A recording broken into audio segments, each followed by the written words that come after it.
Hello, everybody. Welcome to AstroPath's video on the second Aries moon, new moon that is, which is also a solar eclipse.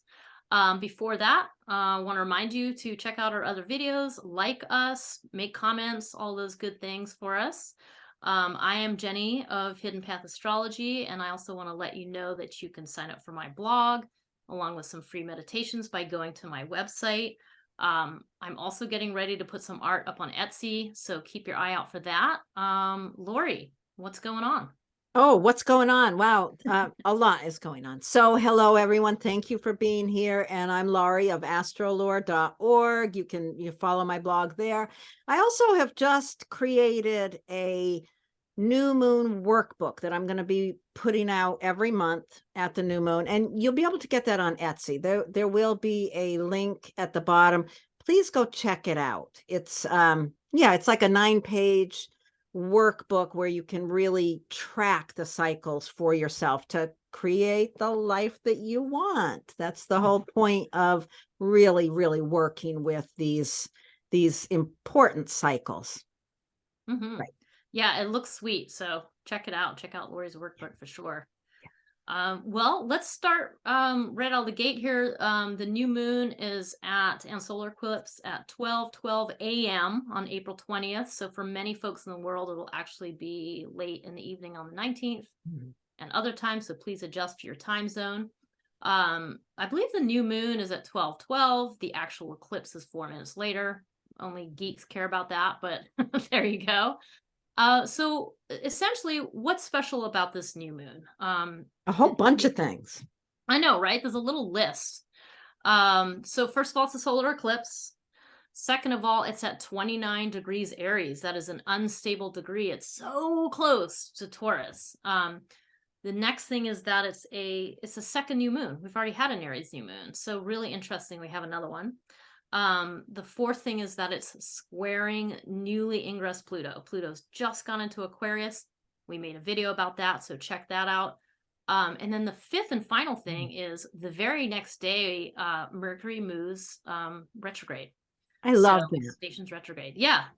I love that. I think that is, everybody dreads Mercury retrograde. And yet, over the years of working with Mercury retrograde, I've learned to just love Mercury retrograde times.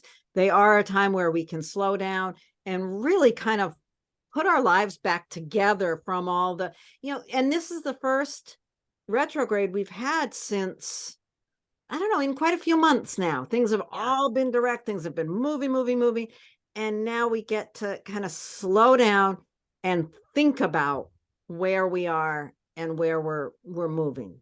So Yeah. I love that. I think that's a really helpful thing right after this moment of this eclipse. I think it's really nice because one thing that Laura, you and I always talk about is just you have these things happen, but then you have to integrate them into your normal life. Like you have this moment in time. And I think what's really nice about this one is there's this powerful moment in time.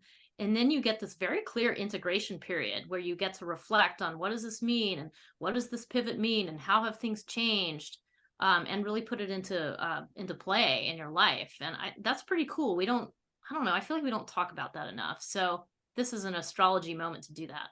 Yeah, and I love the fact that, we had a month ago, we had the new moon at 0 degrees Aries, and this new moon is at 29 degrees. So it's like the way, Jenny, you've been talking about it, is that there's a gate. It's like, we're kind of been moving fast through this area, and now this is a moment where we are stopped by this gate, and we have to just stop and pause and look at where we've been and take that into consideration as we let go and move forward. Normally with most new moons, I think the most important, significant thing is planting the seed for what's new. But in this one, with it being an eclipse, there's more of a focus on the letting go, isn't there? Yeah, a little more focus on where you've been rather than where you're going. Yeah. Yeah, I mean, I like that you brought up that little thing because I was thinking about the story where Aries is the hero archetype. So I was thinking about this like hero on the horse, like galloping through this little canyon, and the canyon's getting narrower and narrower. And all of a sudden the hero kind of realized like, oh, there's a gate up ahead. So the message here is to go ahead and gallop up to the gate and then be ready to pause. And not only pause, but look back. So Get off look your back at where you horse. come from. Yeah, get off the horse and look back. And as you do that, and as you surrender to that process of looking back, the cool thing is you're then going to find out that the gate is unlocked and you can actually go through the gate. But the only way to do it is to stop and to relax and to be willing to face the truth of whatever your story is, accept wherever you are in your life, what you've been working on, especially these last few weeks during Aries season, and think about what is left undone, what do you need to let go of, what do you need to just accept. I think that's kind of the story. Yeah, and the fact that Pluto is squaring this eclipse is like, that's kind of what you're looking back at as well, is what is trying to stop you. Mm-hmm. We talked a little bit about resistance is futile. So yeah, just the whole idea of acceptance as we move forward. Yeah. You know, you don't ever want to fight Pluto because you won't get very far. So you just have to kind of accept it, welcome it, and be ready to move forward. Yeah, I mean, Pluto's just this tiny little planet that has so much power to it. I always think about it being the power of the seed, you know, where you have this tiny seed and then it grows into this enormous redwood. I mean, that is the power of Pluto. And it often brings up, I don't know, some uncomfortable feelings because it's often the things that are hidden that we can't see. But sometimes you just have to be willing to kind of be in that darkness so you can find the power that is in there, because we often hide things into that. So that is kind of what it brings up. And because it's a square to this eclipse, like, it's going to happen. Is a demand here. There isn't like a maybe. This is like there's a demand. And so the idea is to turn and face and accept and have the courage, use the Aries courage to do that, because it's not easy to face these things, but it's incredibly empowering to do that. So it's a pretty potent eclipse, and it's a potent time to look back at what you've done and think about your closings, how you want to close down what you've been working on. Absolutely. Did we want to look at the chart, or do we not need to? Well, let's pop it up real quick so just folks can see what it looks like. Does that work? Sure. Okay. So there's still a lot of Aries going on. Yeah. Wow, there is indeed. So that, you know, that's another thing that I think is interesting about this new moon. Jupiter is relatively close to it still. Actually, it's pretty close. So Jupiter is expanding the importance of it. And then, you know, the reason it is an eclipse is because it's so close to the North Node here. But the North Node is in Taurus. So where we're moving, you know, this is just, it's such a powerful statement of something new, something really changing fast. Although eclipses aren't necessarily fast, they take a space of time to unfold, but the moment is the beginning of that. Yeah, I just think of this transition. This is like a transfer of power from one part of your life to another. So it really is a transition. And, you know, I'm glad you brought up the fact that the North Node is actually in Taurus, because it is kind of like this, as I mentioned earlier, this window in time. And then the next piece of how do you integrate it into the practical, concrete realm of Taurus in your life. So I think thank you for bringing it up. And I think also, you know, the fact that Mercury, which is right here, Mercury is in Taurus, where it's going to be going retrograde. I feel like I love thinking about this, just looking at it. Mercury has been moving toward Uranus, and it stops. It's like, no, I'm gonna help the sun out. I'm gonna, you know, support that. I feel like this Mercury retrograde is just coming at such a perfect time. Yeah, it really is. It's fascinating how it's just literally the next day. I mean, you can almost see it. I think it's very, very close to the exact, it's definitely close to the exact degree, but the exact minute that it's going to turn and start going the other way. The other thing I wanted to point out, just very briefly, just because I think it's kind of remedial, can help you, is that Saturn is sextiling this eclipse. So Saturn is newly in Pisces, and the reason I want to bring it up is because it kind of shows you that one of the important things here is to utilize the whole Pisces thing, which is how can you forgive yourself? How can you accept yourself? How can you love yourself despite the things that maybe you screwed up in the last few weeks? Because we all do that. How can you soften? Because there's a big message here with Aries energy, so hot and bright and intense, but it doesn't need to be violent. It doesn't need to be aggressive.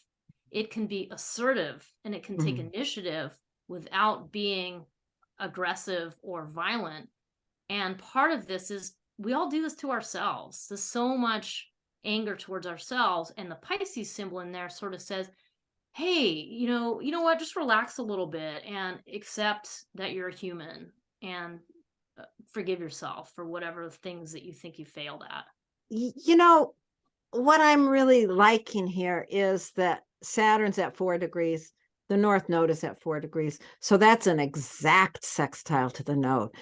That really does indicate an amazing level of support available.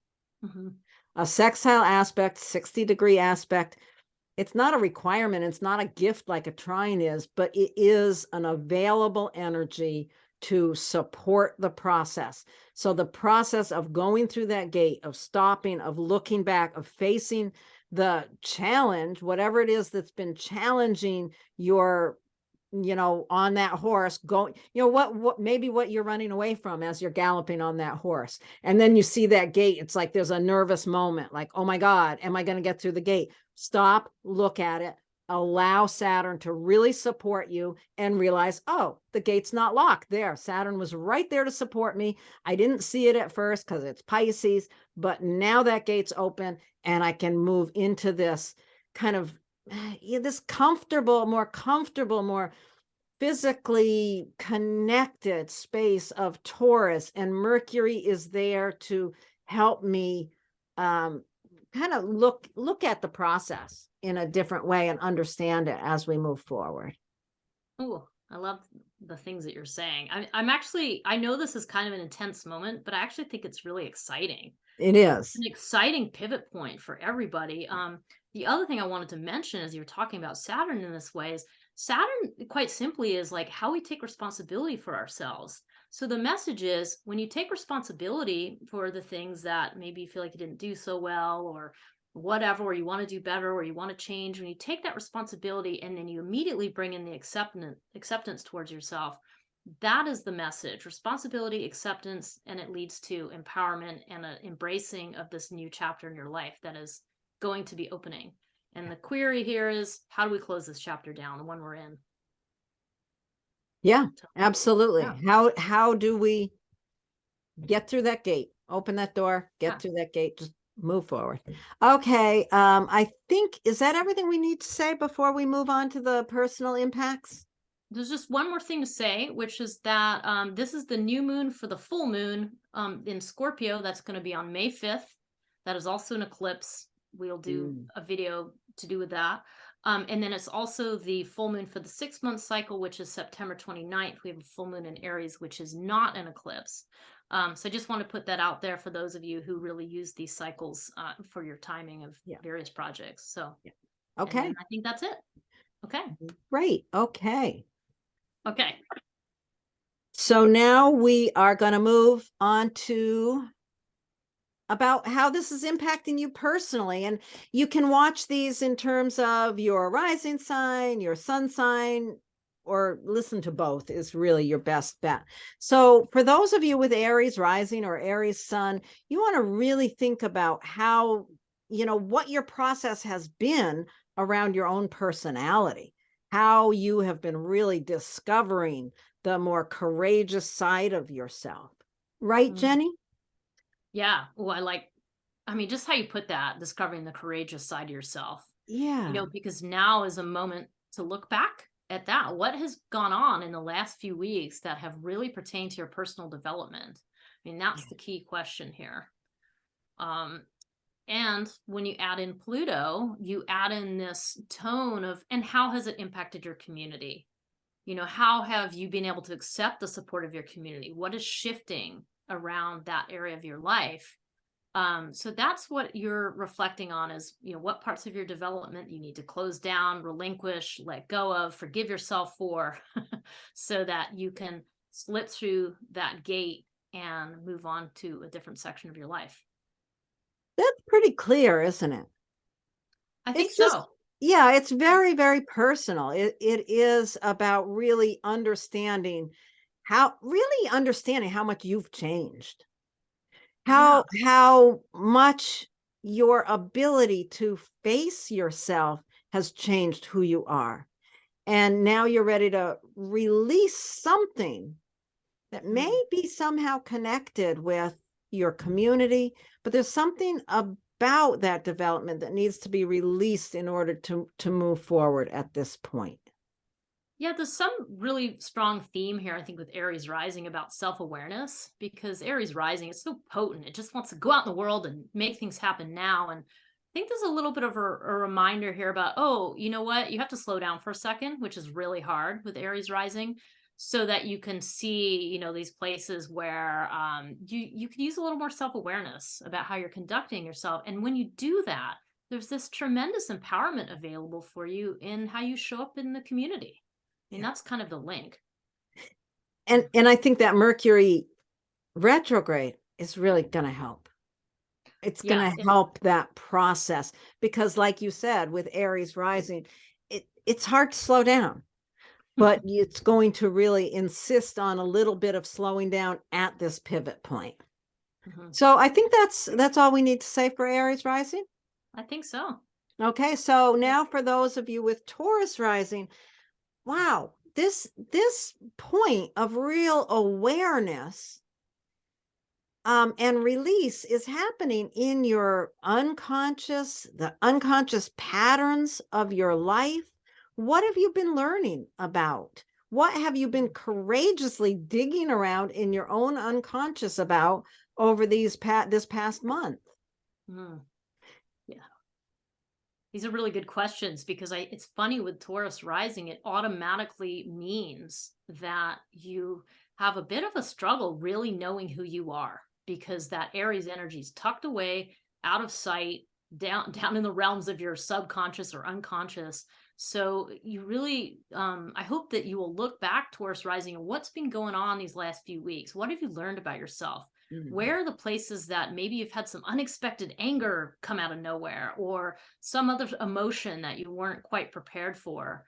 And allow that to guide your intelligence and how you understand what you need to let go of. That's Yeah. what's And not easy.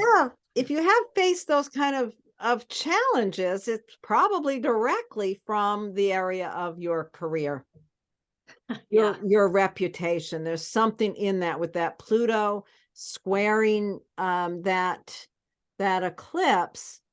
Yeah, what is it from the outside world that has been a challenge? Yeah. And I mean, this is I think, especially for Taurus rising, this is a very powerful time, because you're about to both understand yourself better as things move into your first house, and the way that you show up in the world, right up there at the top of your chart with Pluto. This is you taking your power through your career, where you're stepping into the world where you know yourself better. You've let go of some things that have been problematic. You've had the courage to face some of your issues, and you are ready to be this empowered person through your work. Mhm. Extra potent for Taurus rising, I think. Yeah, and again, I keep bringing in the issue of Mercury going retrograde the very next day, and that will really allow you to slow down and work on just understanding how these things are impacting how you show up as a personality in the world. So that's, yeah, it's a very potent time. Get ready. You're at that gate. You're ready to blast through it, but you have to slow down right now at this pivot point and understand where you've been. Yeah, yeah, I mean, just straight up, these are the two most powerful houses in the whole chart. So that is the other reason why I'm saying it's extra powerful for Taurus rising. So yeah, excited Yeah. for you. Yeah. Yeah. Good enough. Okay. So then we're going to move on to, whoops, those of you. Oh, I got that thing in the way. Okay, there we go. Those of you with Gemini rising, this puts the eclipse itself at the very, very end of your 11th house. So you've been doing a lot of courageous work in your community, or there's been some, since the last new moon, which was also in Aries. So in this period of time, as you've been galloping through that area that Jennie was talking about earlier, you've really developed some courage around community, or you've been working on that level. And this is not the community where you give to others, it's the community that supports you. So there's something in this point in time that it's really important that you stop and look at, what is your situation of community? Who does support you? And be ready to pivot what you see. Mm-hmm. Yeah, this is a wonderful opportunity just to think back these last few weeks. What has happened for you in a group context? Where have you, I don't know, shown up as a leader perhaps, or some other way that you've used that Aries energy in a group? So take that view, think about that, and then recognize with the Pluto square, the demand to, cope with some of your unconscious behaviors and things like that. It's a tremendous source of wisdom. So this is not a very easy process. This is definitely requiring, like, where have you been maybe aggravated in those groups? And I'm bringing that up because that just lets you know where to direct your attention. Is there something you need to let go? Is there some change that you wish to make? And really, you can't resist it because the demand that Pluto's putting on it It's is sort of, a I think requirement. of Pluto just having popped into that 9th house. There's so much that's about the power of your worldview Hmm. and how that is impacting the people that you allow to support you. Maybe Yeah. there's some issue in there, but you need to look at that and look at that issue and realize that this is a moment where the whole story changes. Hmm. And it's really interesting too, just because then you're going to get this Taurus shot in your 12th house. So the work that you're doing now is going to be integrated behind the scenes. I mean, one way to think about it would be, into your spiritual ideals, like how you think about things as a collective, those kinds of things, those kind of big, lofty issues that we all have to grapple with as humans. And with Pluto going to the 9th, it's a tremendous source of wisdom. It's the thing that's going to help guide you wherever you are in your life. That's so interesting, just thinking about that movement into the 12th house. What is going to open in terms of your connection with spirituality, with the connection to all of humanity, really? Yeah, the other archetype that pops in my head here is the teacher. Because if you're Gemini rising, you're a natural teacher. And now you have Pluto going into this house of essentially teaching, your critical thinking, your worldview. So you do have some leadership ability through your the way that you communicate. And so that it might really fall into that part of your life. So I think that's pretty exciting, actually. Yeah.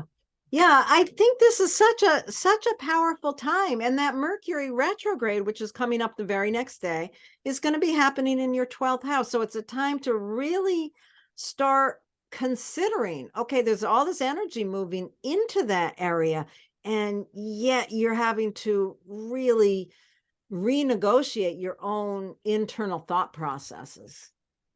That's a fascinating time. So resistance is futile. The change is here. Take it on, embrace it, and move forward. Okay, now Nice. we're going to move on to those of you with Cancer rising. This brings the new moon solar eclipse 29 degrees right there in your 10th house. So during this period of time, this past month and more, but basically this past month, there's been such a focus in the area of your career, how you're being courageous and taking on the issues of your career and doing what needs to be done. You've really been focused there. And now you're at that gate.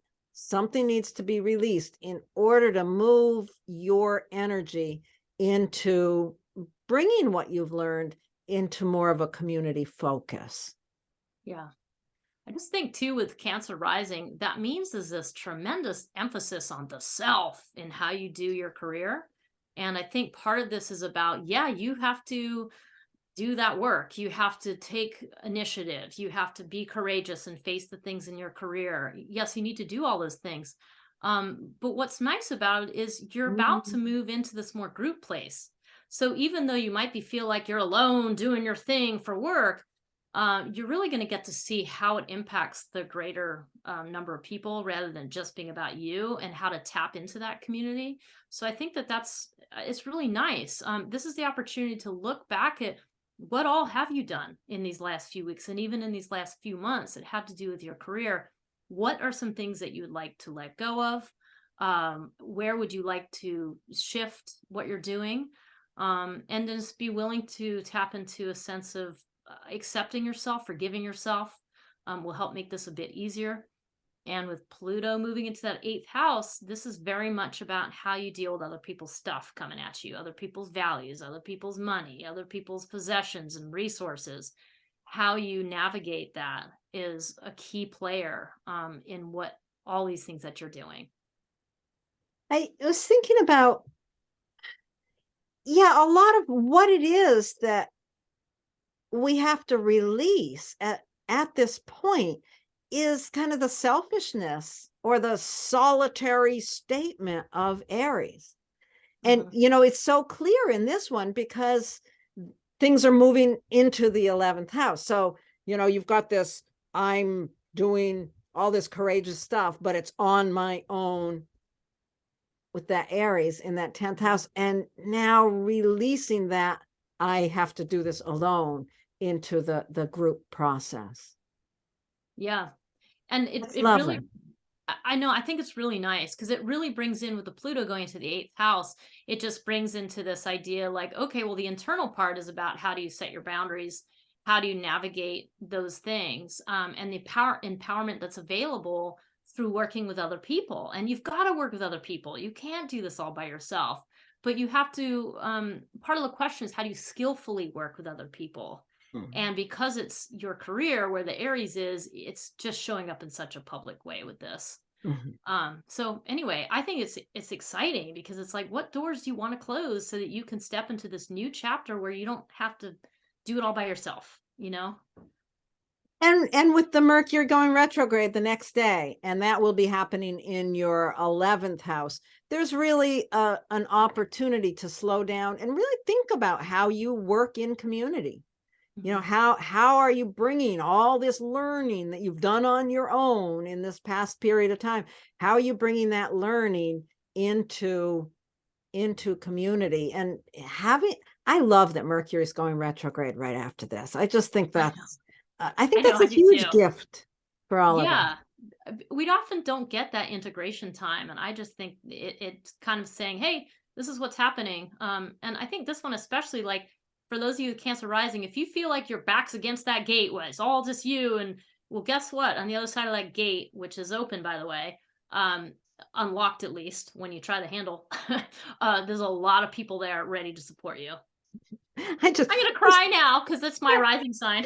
For some reason, I think of, as you're talking about that, I think of my cat. I put him in his kennel, and oftentimes I'll put him in his kennel and I'll close the door, but I won't latch it. And it'll take him quite a while to realize, oh, all I have to do is push on this and I can walk out anytime I want. But anyway, there you have it with the open gate. And I think it's funny that you get teared up because you have Cancer rising. It's so easy for people with Cancer rising to get teared up. I always think of our old teacher, Noel Till. He had Cancer rising, and he would stand in front of the group and he'd cry. Do you remember that? what Yes. was he, 6'8" or something, this huge man, and he would stand up there and, oh, Cancer rising is a sweet sign to have. Okay, enough of that. And now we're going to move on to those of you with Leo rising. So the gate, the point you're at, the piece that you've been working on very courageously over this past period of time is the 9th house. This is really an area that speaks to education, travel. It's really our worldview. It's how we understand the bigger picture of culture. Worldview covers it all, I think. So at this point, at this pivot point, you want to look back and think about how you are holding your worldview as an independent, courageous stance. How does that serve you? How has it served you? What is it that at this pivot point you must let go of in order to move forward? Yeah, I get this feeling with the Leo rising that it's a little bit like your viewpoint is kind of hard won. And certainly if it's all encompassing. I mean, I think it'd be pretty easy just to have a kind of a selfish worldview where you hadn't thought too much about it. But on the other hand, it could be very hard won that you really needed to, I don't know, kind of go to battle a little bit to understand what experiences you need to have, what learnings you need to have in order to have this broad-minded viewpoint. And when you bring in Pluto, which is just going into your 7th house, just dipping in there for a little while and squaring that eclipse, it brings in this question around what unconscious behaviors do you have in your relationships, your partnerships? Like, how do you show up as a partner that you may want to relinquish some of those things that you do? And I think a sure sign is if you have some frustration or irritation that pops up, it's just useful signposts to let you know what kinds of things to let go of. So there's a question here about how you do partnership that folds into all of it. Yeah, and how your partnership relates to your worldview. I mean, I see this as, this could bring in a partnership where there's real disagreements around religion or politics or, some big worldview issues. And there's something, maybe some stubborn hard-headedness that you've kind of held on to around your worldview that's causing challenges in your relationship. And maybe that's what needs to be released at this point. This is really what you have, that hard won line, whatever the change is that's happening, whatever you're relinquishing, whatever you're letting go of is going to move you into a stronger position around your career. Yeah. And that's where the Mercury retrograde is going to be happening as well. So there is a point of releasing some hard line.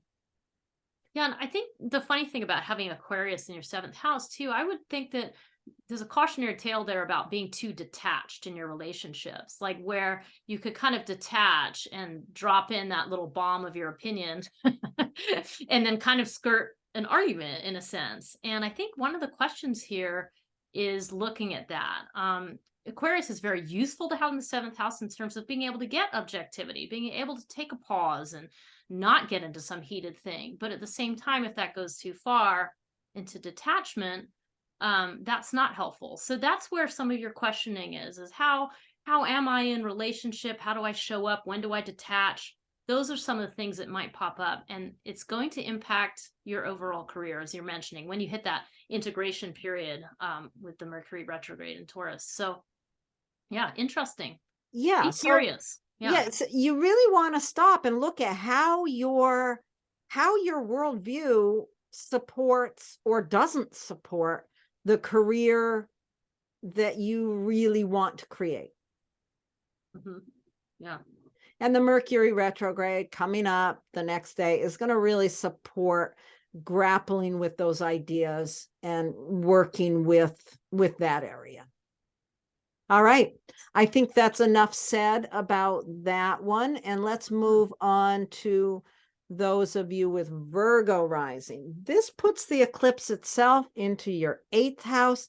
So, the 8th house is really where we grapple with deep, intense issues that involve other people, other people's values, other people's resources, shared values, shared resources. So yeah, I mean, it can relate to inheritance issues, all kinds of things that, are about these deep areas where we grapple with how we deal with other people's values.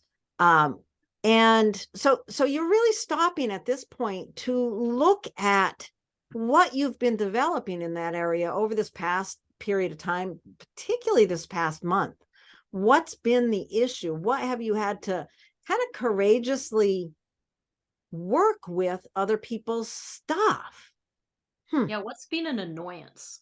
What's been an annoyance? That's what I Right. keep thinking of, because it's hard working with other people's stuff. Like, and you don't always know necessarily if it's completely theirs or a little bit yours, or you don't really know. And that's kind of the quandary of the 8th house, is it's not crystal clear.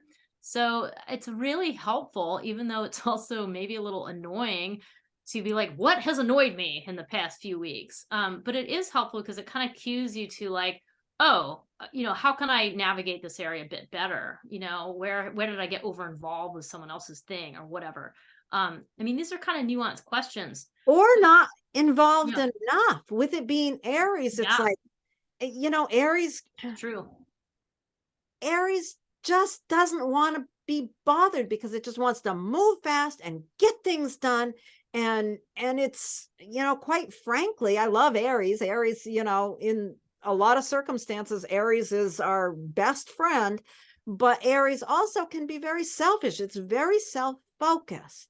So it can be really difficult, I think, people with Virgo rising to really see other people clearly because we're so busy looking at ourselves. I speak of this because this is mine, but there really is a point here of what is it about maybe the selfishness with which we deal with other people's baggage that has to be released in order to kind of expand our understanding of the world. Yeah, and I think that kind of folds into very nicely into the concept of what we talked about at the beginnings of these videos, which is that there's a sense of needing to accept oneself, and apply a bit of forgiveness. So I think Aries in the 8th house, there's a real statement here about ritual. And when you bring in the empathy and forgiveness, I think about how can you work with those one-on-one partners in a more gentle way? So this is like, how can you introduce a ritual like, hey, you know what, let's go for a walk by the river, because I haven't been letting you in enough, or whatever the question is. But there's something about that, about how do you tie those things together, that could be really useful. And then, yep, when you add that Pluto square, now here's the demand for something that needs to be shed. This is something unconscious that is showing up that needs to be transformed. And if you turn and face it, the empowerment potential here is huge for making this big shift. Oh. Yeah, I love that you brought up a walk along the river, because for some reason that made me think of that Pluto moving into the 6th house. It's like the power of the simple acts, the simple day-to-day routines, rituals. I think this is a great opportunity to use ritual when you get to that gate. The gate may not be locked, but you might not realize that. You might need to, I don't know, some ritual before you understand that gate really is unlocked and all you have to do is walk through it. Yeah, I think that's a good point, because it's kind of like you need a little bit of grounding, because with Aries in the 8th house, it's definitely going to be like, I'm out of here. Like I don't want to deal with this. And that's not very easy. That's challenging. And you're going to have to kind of undo some of your normal patterns, I think, because you're going to be having to slow down and go, wait a minute, what have I done? What am I looking at? And then in that slowing down, which is not normal behavior with Aries in the 8th house, that's when you realize the gate's unlocked. You're like, oh, I can just walk through. Yeah. Oh. And I love that you said the simple acts, because I think it's easy to go into, oh, it's all these lofty, huge things, and I don't know what to do. I don't know what to pivot. It's very simple, though. It can be very, very simple. And that's why I love the ritual part. A ritual can be a walk, it can be making a cup of tea, it can be, I mean, it can be much bigger than that, but it can be those very simple things. Yeah. Yeah, I always think, and especially with when you're talking about ritual and you've got Aries on that 8th house, which is the house of ritual and boundaries, simple is the best way to go. Wherever Aries is, we need simplicity. We absolutely need simplicity. So so facing that situation, letting go of something in order to really open to a worldview, a broader worldview understanding is where you're going with this. And that Mercury retrograde that's going to start the very next day is going to really allow you to rethink some of the kind of hot-headed ideas maybe you've been getting around your worldview. I don't know. I'm pulling my own stuff in here, aren't I? Oh, it's great. It's very useful. Yeah, Okay. it's interesting. So, okay, so that's that for those of you with Virgo rising, those of us with Virgo rising. Now we're going to move on to folks that have Libra rising. Oh my goodness. Those of you with Libra rising, this is very much about your relationships. Where have you been really putting in the courage, the direct action, taking action around your relationship? Have you been really checking in with the other person? Yeah. You know, with Aries on that line, Yeah. that's an area where it's really important to get clear about what relationship means to you. Yeah, that's where I was gonna go with this one too, because I really just think the Libra rising, there's such a question here about giving oneself away in relationship and so on. And I just think it's that whole projection principle that you see how you are by looking in the mirror of your relationships. So more than anything else, this is about reflecting on how you show up in those partnerships. You know, what's going on with you when you're there in that partnership. You know, do you give away power? Do you take too much? You know, what, like, just looking at that and look at the last few weeks, think about what's happened in the last few weeks and reflect on that question of self and other, because that's really where the answer is. And there's a huge potential for transforming completely how you show up in those relationships. I mean, with Pluto going into your 5th house, I mean, the 5th house is the house of lovers and the house of giving, of love. So it brings in this whole question about how you incorporate that into your partnerships, and that you have an opportunity to release old habits, let go of whatever the thing is that you do that isn't working for you, and step more into this empowered place of giving love. That's Yeah.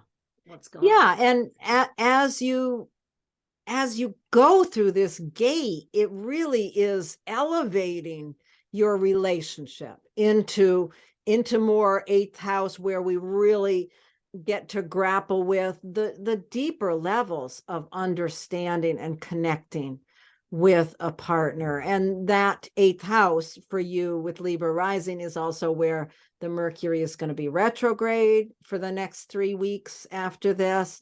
So you're going to really have an opportunity to consider those deeper levels of relationship. Yeah, I think this one's pretty cool for Libra rising, because I just keep thinking about, you know, when you go in and do that integration work in the 8th house, once, as you're saying, you know, Mercury goes retrograde in Taurus in your 8th house. It's kind of like you're setting a whole new foundation for how you deal with other people's stuff. I think this is a really awesome opportunity, especially in these next couple months, to really work with this material with Libra rising. And for I like everybody. that, you know, really setting a whole new foundation for those deeper levels of connection. And then the Pluto going into the area of where you're giving love. So really, there's so much for you with Libra rising over the coming years, really, with Pluto's movement in there, of just really learning the power of love, the power of giving of yourself. Yeah. I'm just excited about this time. I know it's not going to be an easy time, but I think it's going to be very fruitful. I do too. I'm excited as well. Okay, so let's move on to those of you who have, did I skip one? No, No, that's we're it. good. Okay, You're on it. Scorpio rising. Okay. Okay, Um, so you go ahead. okay. Well, I want to say first off with Scorpio rising, this is a major shift because that eclipse is the last thing you're doing that's kind of below the surface. And then once we move into Taurus season, things are going to get more public for Scorpio rising. So this is a golden opportunity for you to look back and reflect on what have you done around your routines and practices in the last few weeks? You know, what's going on with your health? Are you doing things you want to do? Are you burning off enough heat? How's your eating? How's your, your practices? Are you meditating? Those kinds of things. The things that support your health. So that's where your attention is being focused. It's a great time to look back on that and think about what adjustments do you want to make? What things you need to let go of? Where do you need to burn off a little more heat? Where do you need to maybe add something more vigorous in to what you're doing? Because there's a lot of energy for Scorpio rising in this part of your life. Yeah. So those are some of the main topics that you want to think about as you are kind of sitting with your back against that gate and to open up into a whole new area of your life. You want to look back and think about those topics. Yeah, I like how you talk about, the need to burn off heat with Aries in that sixth house. It's so important as you get to that gate that you look back and be clear about how you've learned to do that and what you need to, that can't be the focus as you move into relationship, all that heat. If you've got Scorpio rising, you've got Taurus there on the seventh house. You need to come into relationship, intimate partnership with a little more coolness, having learned how to work with that courageous, hot energy in burning it off physically. And Yeah, that really supports yeah, uh, great. a, a more gentle connection in partnership. Yeah. And I think the other thing to remember here for Scorpio rising is that there's been some major questions in the last year and a half through this past eclipse cycle around, self and other, around how you show up and how you are in partnership. So it's an extra reason why this is an extra special eclipse for Scorpio is there's something for Scorpio rising because there's something about those major themes that are coming to a close, and you're going to get to move into a new chapter.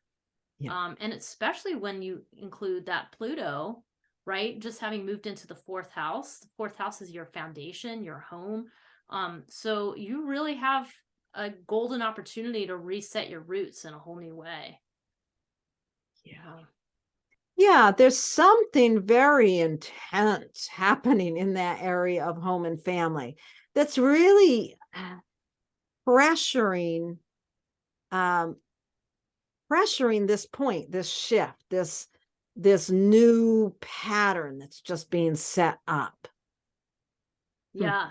Like there's something being revealed about maybe it's even your family genetics or your family lineage that's sort of saying, hey, maybe it's time to make sure that your healthcare routines are good. It's that kind of thing. It's that connection between the two. And I don't know, just getting to kind of look back. We don't get to do that very often. Very useful for when you're thinking about preventative healthcare things or ways that really it's just how do you alleviate stress and just making sure you're alleviating your stress in a good way, that you're letting that happen. And if you're not, addressing it now so that you have this nice, steady foundation happening. So, yeah, as it moves into the seventh house, it's going to be very important that you have let go of what you need to and pushing into that area of partnership. That's where the Mercury retrograde will be going on. So you'll have a little bit of time to kind of re-navigate your own thinking about relationship and partnership, because that's the next step on this. Okay. All right. Well, good luck to all of you. And we'll move on to those of you with Sagittarius rising. So the eclipse is falling in your fifth house. That's the area of where we give of ourselves most freely. You've got a lot of courage there.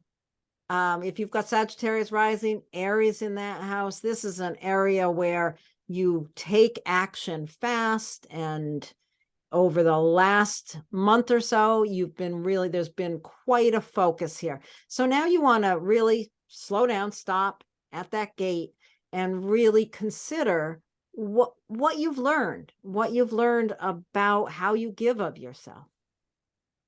And I love the Aries in the fifth house. I always think of just like the daredevil, like somebody skydiving or something like that, like really dramatic, creative expression.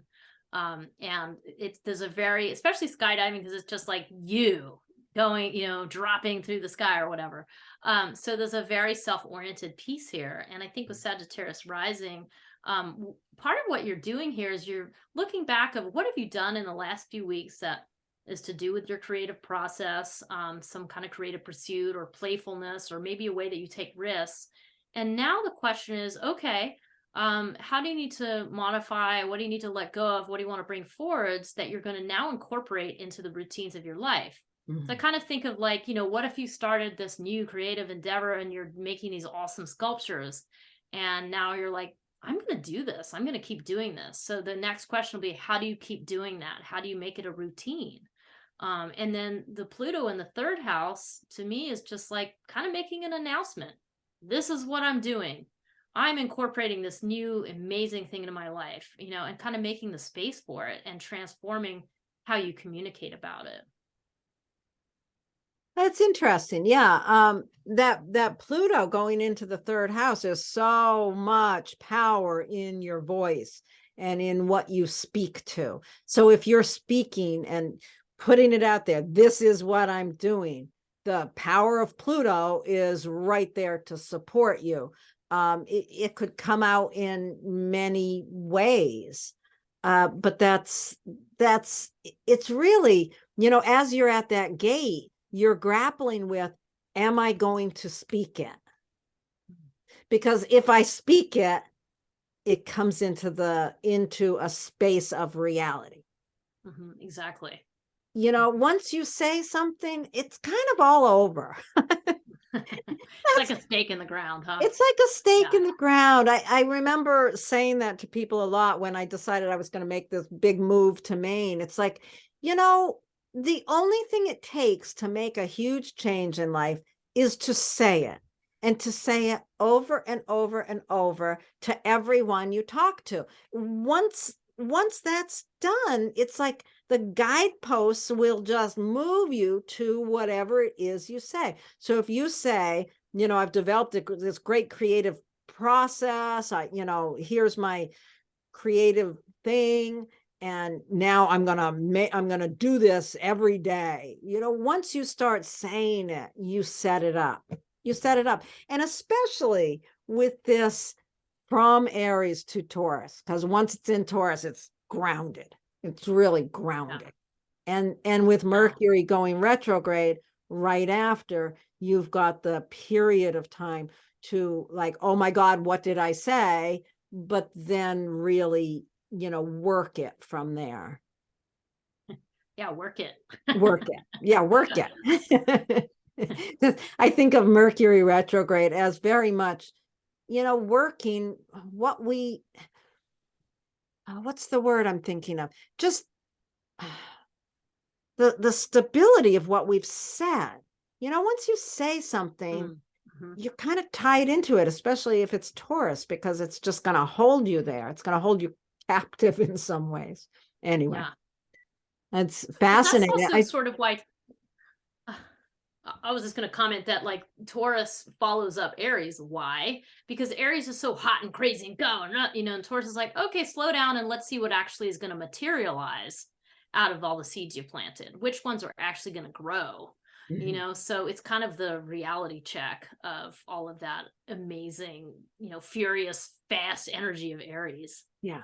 So that's a fascinating. So there you have it. Now let's move on to those of you with Capricorn rising. So this puts the eclipse in your fourth house. What have you been learning? What have you been courageously facing and working with in the area of home and family? What have you learned over the last month? Right. And it's time now to take this moment and look at it and get clear about where you stand and what piece needs to be released in order to move into a more creative space. Yeah, this is interesting because the fourth house is the most private house. It's the one that refers to family and home and all the, quiet things you do at home. But it also can refer to actual physical things happening to your house. So my kind of analogy here is it's almost like for the last few weeks, maybe you've been doing some sort of home renovation, should you be a homeowner. And this time is for you to now go, okay, the process is almost done, and you're looking around your house and you're looking at your renovation, and maybe you discover a few things that aren't quite done yet.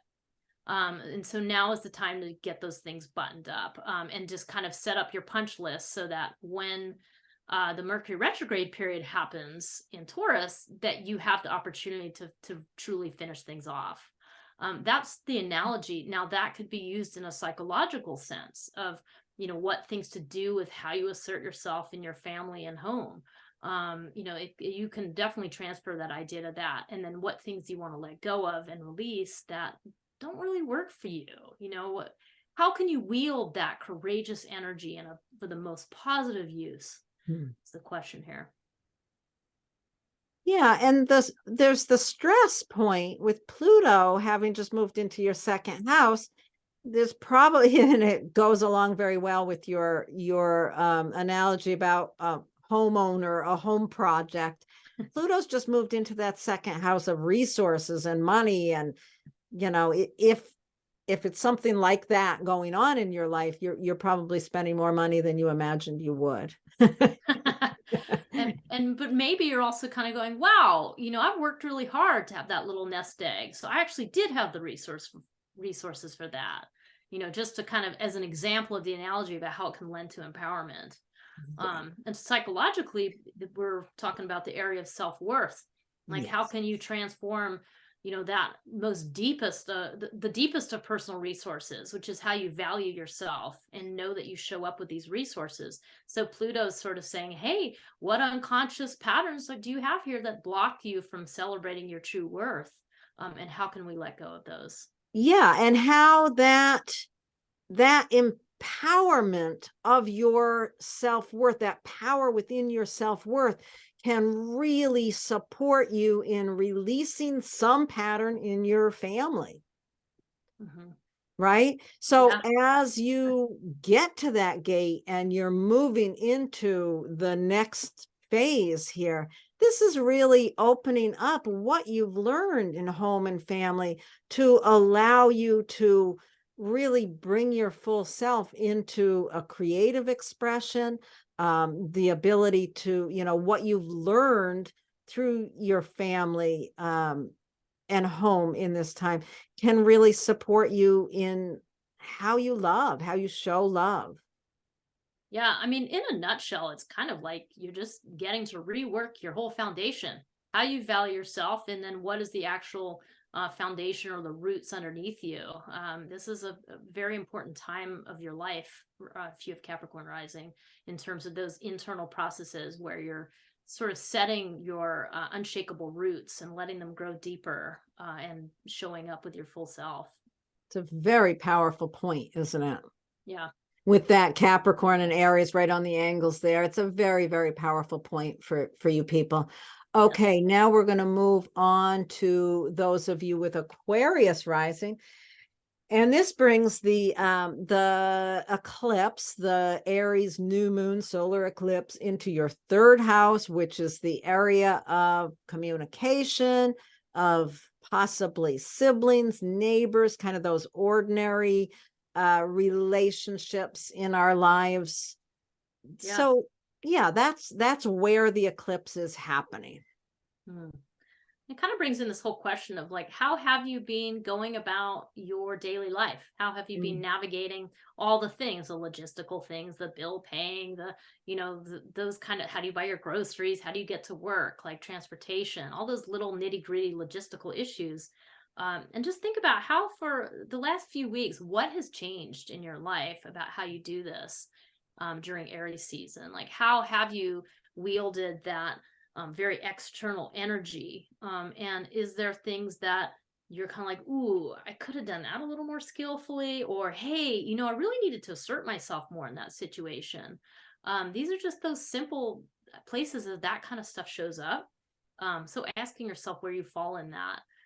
Because with that Pluto square going into your first house, this is this like sort of logistical stuff that maybe you don't take that seriously actually is the gateway for your profound transformation for how you show up in the world in general. So those little nuts and bolts things that you do on the daily basis are super important, and you're really getting an opportunity to think about that. And these are little tiny adjustments. These are not, change everything you're doing. This is just think about those situations that maybe bring up some uncomfortable feelings, and then ask yourself, why is that? What's uncomfortable about it? What do I need to do differently next time? Yeah, with Aries in the third house, there's, you really want to think about not just how you communicate, but how people hear you. With Aries there, we can be a little unconscious of where Aries is. Because it's so personal in a way. And it can be so assertive that it might be jarring to others. So you want to really think about, what's your communication style, especially in these, little daily interactions. So Yeah. really, really considering that, and how is the shift at this gate, so to speak, how is that shift going to support your home and family as you move forward? Because there's something about how a change in your communication can really support your home and family going forward.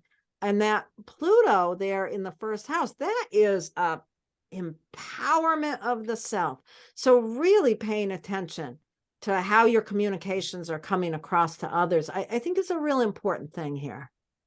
Yes. And I'm being reminded as I'm looking at this picture of just how one of the important pieces to remember is being kind and forgiving of yourself, taking responsibility for what you want to do differently or where you weren't so skillful, but also accepting it and forgiving yourself so that you can move on and create a new way of doing it. I mean, it's really an accountability to self.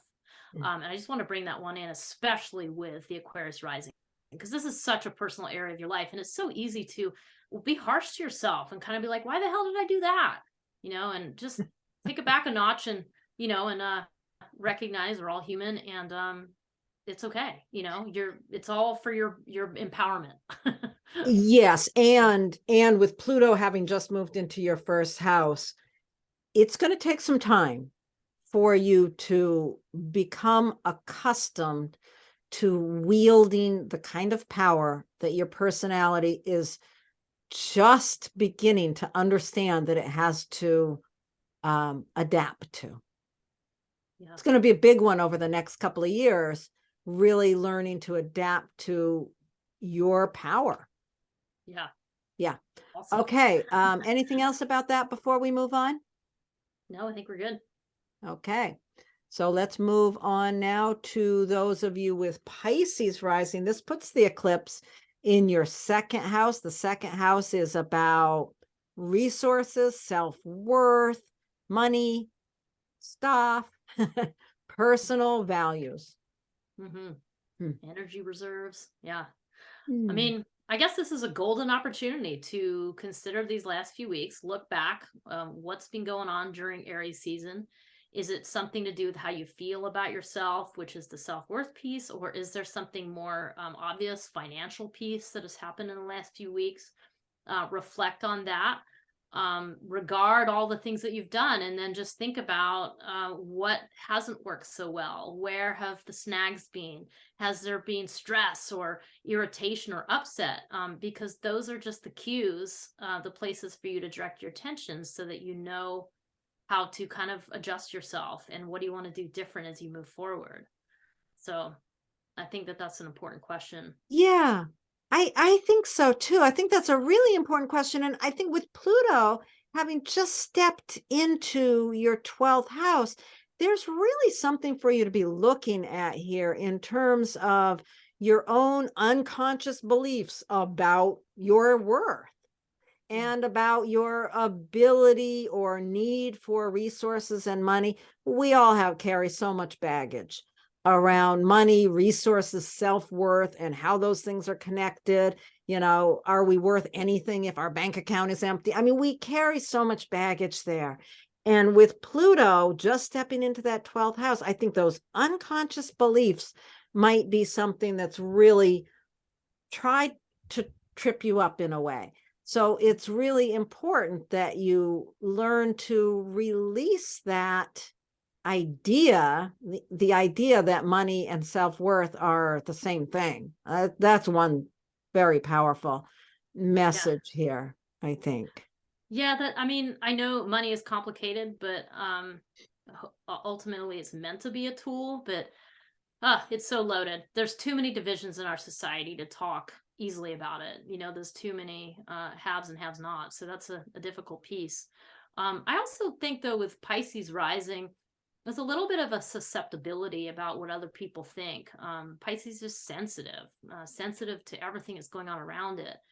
So Pluto moving into the 12th house for Pisces, this is quite powerful. I mean, this really is an opportunity to release some of those, I guess, those susceptibilities to other people's opinions or whatever else it is, or the way you feel sized up or judged, and take your power in a new way, like face those things in yourself, and that provides an evolution for you, essentially.